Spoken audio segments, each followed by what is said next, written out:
मेरे प्यारे मित्रों, जय श्री राम। मैं मनोज भाई ज्योतिषाचार्य आज फिर एक नए विषय जिस पे कल भी बात कर रहे थे हम, उसी का कुछ हिस्सा जो रह गया था उसको लेकर भी और कुछ नए योग भी बताऊंगा कि रोजगार में नौकरी, सरकारी नौकरी का या प्राइवेट नौकरी का या रोजगार में व्यापार क्या करें क्या ना करें उसके बारे में। अगर आपकी कुंडली के हिसाब से ग्रह योग बनते हैं तो उनके योग के हिसाब से भी मैं आपको फिर आगे का उसका वर्णन बताता हूँ। अगर 10वें भाव का स्वामी ग्रह, क्योंकि 10वें का भाव जो है वही आपके रोजगार का है, तो 10वें भाव का स्वामी ग्रह, लगन का स्वामी ग्रह अथवा 10वें भाव का स्वामी ग्रह 6, 8, 12 भावों में अथवा यदि एक दूसरे से 2, 12 या 6, 8 हो तो रोजगार, व्यापार एवं सरकारी सेवा आदि में तरक्की में विघ्न एवं परेशानी होती है। यदि सूर्य एवं शनि दूसरे और 12वें भाव का योग है, विशेषतः एक दूसरे से 6, 8 हों तो भी तरक्की में रुकावटें तथा पुत्र के विरोध का सामना भी उनको करना पड़ता है। और यदि 2 या 2 से अधिक पापी ग्रह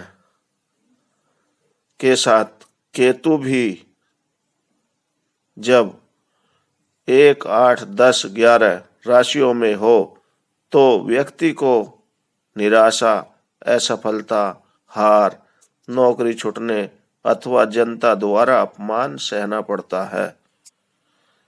ये भी आप नोट कर लें।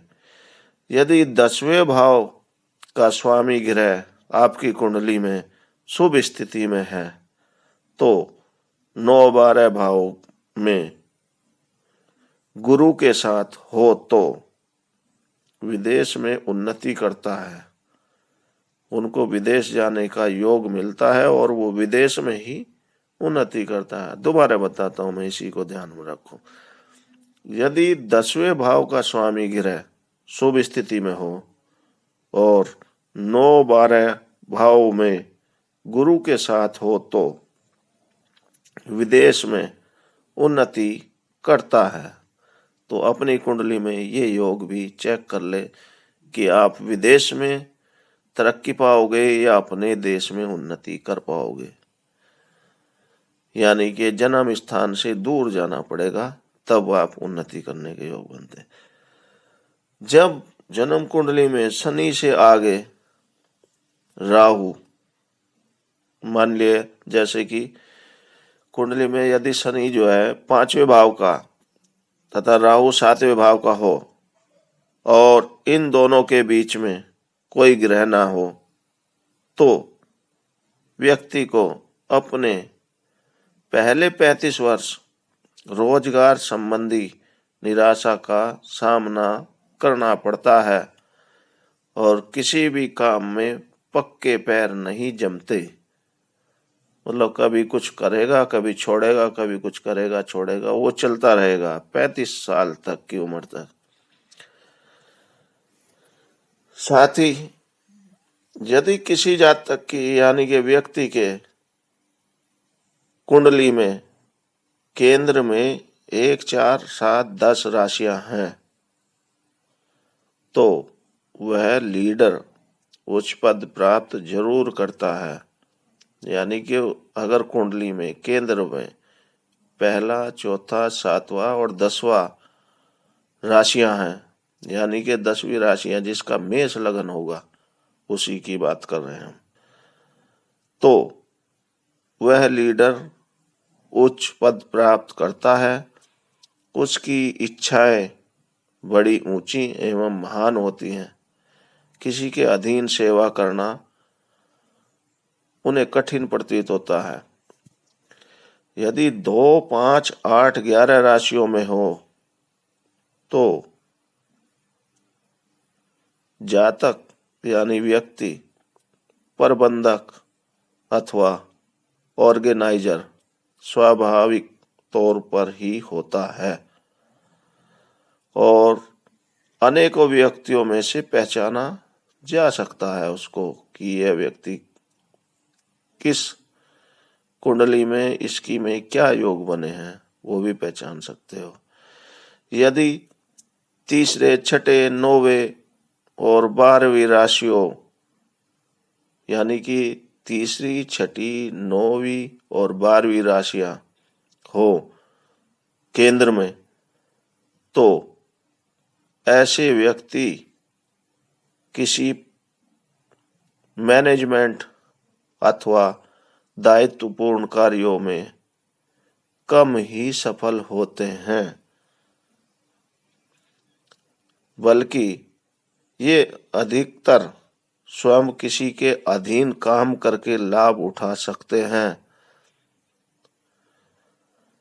परिचारक, लेखक और शिक्षक भी अनुभव में ऐसे लोग आते हैं कि वो अपनी कुंडली के हिसाब से खुद का प्रबंध के पर मतलब मैनेजमेंट के बजाय किसी दूसरे के मैनेजमेंट में उनके साथ में दायित्व निभाते हुए काम करेंगे, तो किसी का अधीन रहते हुए तो वे सफल होंगे और लाभ उठा सकेंगे।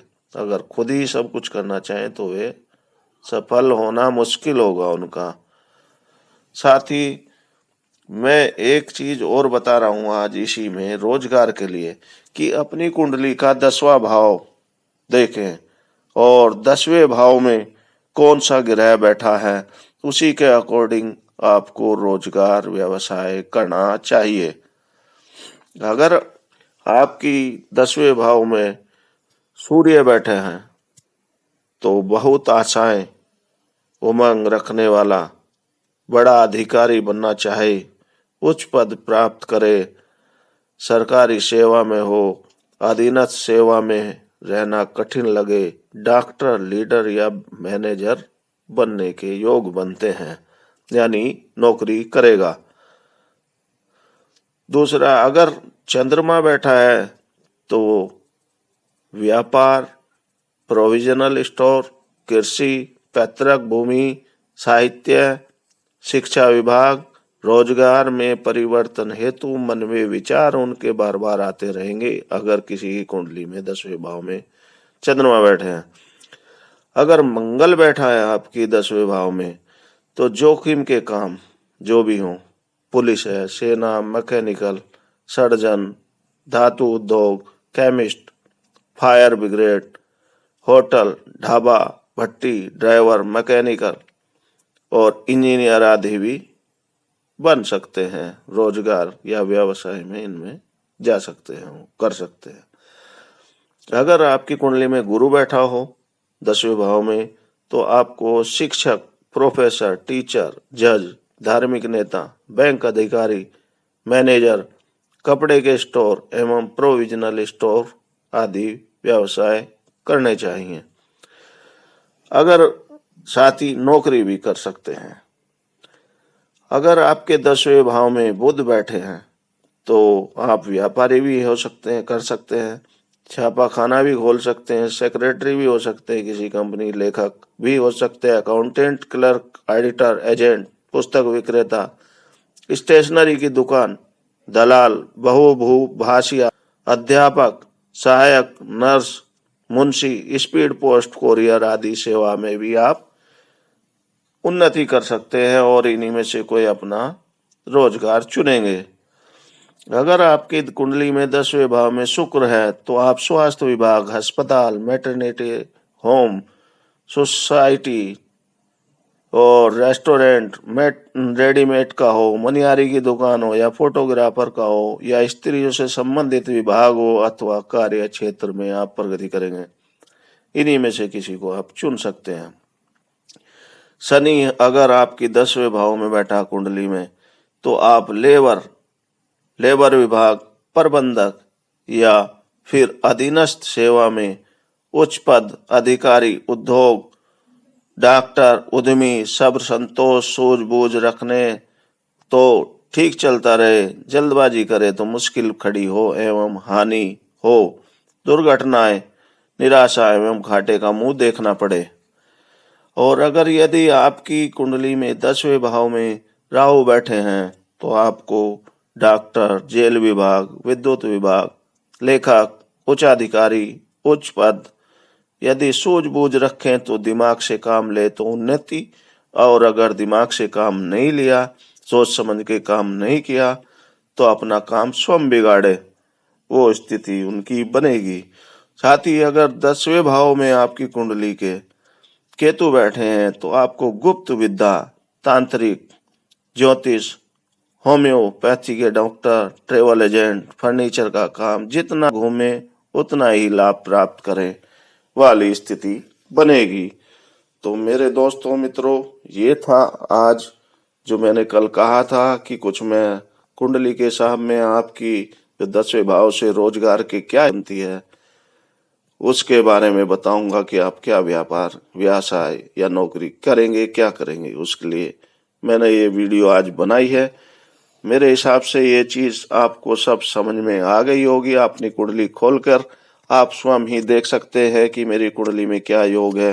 किसी के पास आपको जाने की जरूरत मेरे हिसाब से अब नहीं पड़नी चाहिए। फिर भी अगर किसी को दिक्कत परेशानी हो तो आप मेरे जो चैनल है यूट्यूब पर मनोज भाई ज्योतिषाचार्य के नाम से, उस पर अपना कमेंट डाल दें कमेंट बॉक्स में। मैं उस कमेंट को देखूंगा और आपको पॉजिटिव रिप्लाई दूंगा और आपकी समस्या का समाधान करूंगा।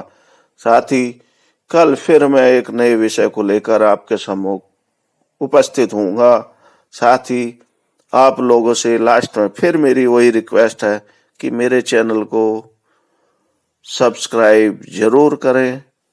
जिन भाइयों ने नहीं करा है उन्हें सब्सक्राइब जरूर करें और साथ ही बेल आइकन भी दबाएं ताकि आपको मेरी नई वीडियो जिससे आप अपना लाभ उठा सकते हैं वो आप तक पहुंचती रहे।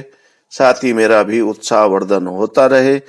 और अगर आपको ये वीडियो अच्छी लगे हो तो आप इसको दूसरे बंदों को भी शेयर करें जिससे कि वो भी इसका लाभ उठा सकें। तो कल फिर मैं आपसे एक नए विषय को लेकर आपके सम्मुख प्रस्तुत होऊंगा। जय श्री राम।